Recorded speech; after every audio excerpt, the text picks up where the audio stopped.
Human Design värav 15.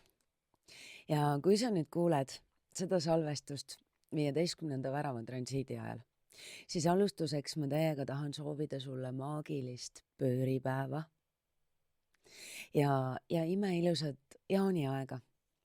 Ja kui sa oled nüüd transiitidel silma peal hoidnud, siis sa märkad, et ka väga paljud sellised ka meie Eesti vanarahva tarkused või mingisugused ka sellised rahvakalendripäevad ei ole ajastatud sugugi juhuslikult. Ehk siis jaanipäev langeb sellesse üliägedasse, maagilisse, müstilisse transiiti. Värav 15 on nimelt hästi mitmekülgne, taaskord hästi sügav, hästi mitmetasandiline energia, millest ma võiksin sulle rääkida hästi pikalt ja laialt.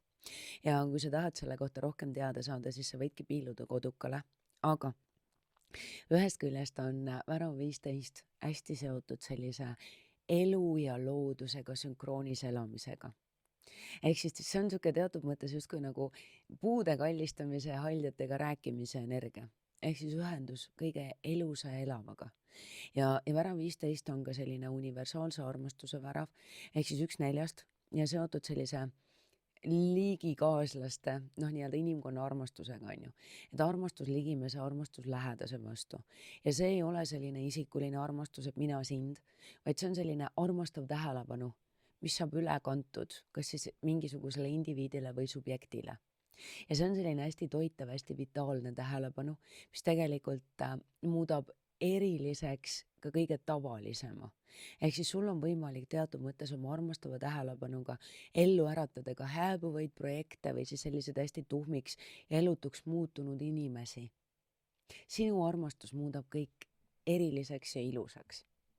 Ja tegelikult selle aktivatsiooniga ja 5. väravaga ripakile tegelikult tervikkanaliga sa oled võimeline muutma tavalise ülimalt eriliseks. Ja küsimus on jälle selles energias, mis sa sinna paned.